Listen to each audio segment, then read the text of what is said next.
Bonjour tout le monde, j'espère que vous allez bien. C'est encore King pour TAC. Le 4 février de chaque année marque la Journée mondiale du cancer. C'est une journée dédiée à la sensibilisation et à la lutte contre cette maladie. Au Burundi, le cancer tue en silence. Peu de moyens de dépistage, des traitements hors de prix et un accès limité aux soins. Pourtant, chaque jour, des vies basculent. Pourquoi le cancer est-il une urgence silencieuse au Burundi? On vous explique tout.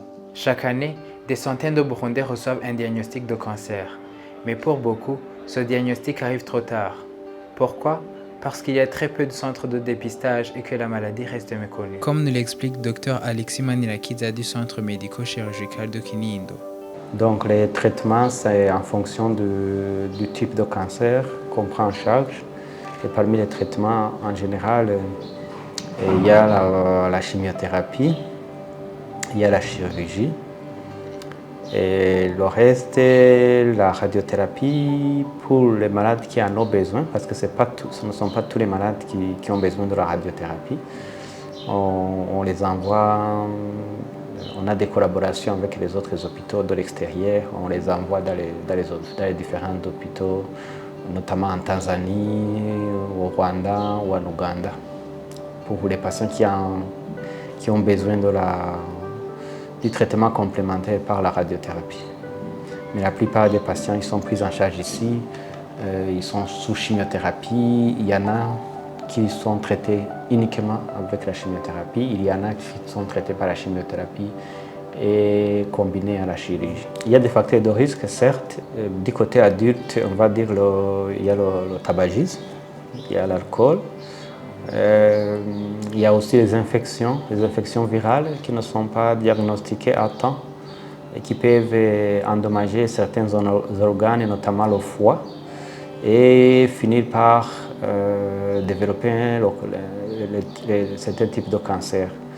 Ici, les virus, je pourrais citer certains des virus. Il y a le virus de l'hépatite B, le virus de l'hépatite B, C, et le papillomavirus humain. Donc, les trois virus sont prévenables. Pour le virus de l'hépatite B, ceux qui n'ont pas encore développé ça, je profite de l'occasion pour lancer un appel à toute la population en général et le personnel médical en particulier de se faire vacciner contre l'hépatite B. Parce que quand on est vacciné, on ne développe pas des formes sévères qui vont conduire plus tard au cancer du foie.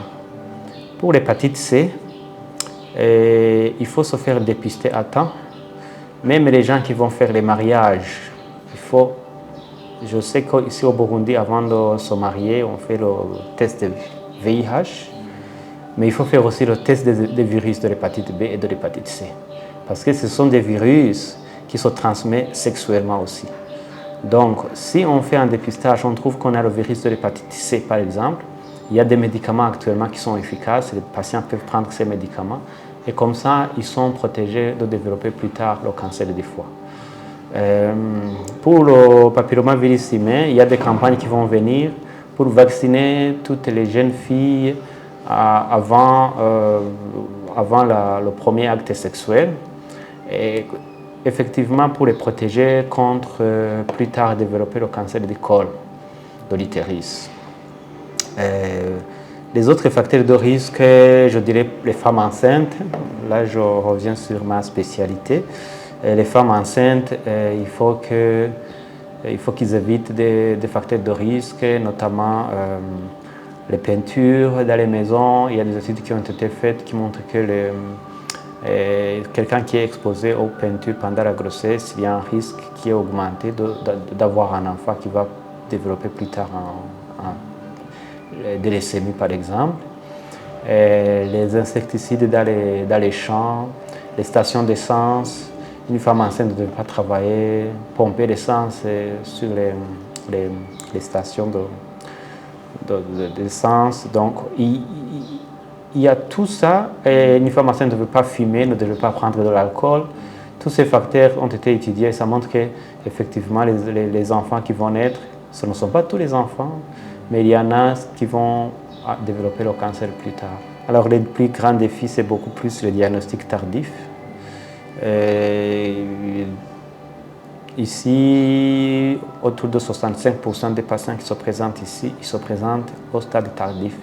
C'est-à-dire pour les adultes, ils se présentent au stade 4 de la maladie. Cela veut dire qu'ils ne peuvent pas être guéris. On peut les traiter pour retarder la mort, mais on ne peut pas les guérir parce que le cancer est déjà métastatique, c'est-à-dire qu'il a déjà envahi tous les organes et la plupart, malheureusement, ne vont pas guérir. Même s'ils vont en Europe, aux États-Unis, ils vont finir par mourir parce qu'ils se présentent trop tardivement. C'est ça le problème que nous avons. Le deuxième problème, c'est que les gens ne sont pas pris en charge à cause des moyens financiers. Il y en a qui se présentent tôt, mais qui n'arrivent pas à se faire soigner, faute de moyens financiers.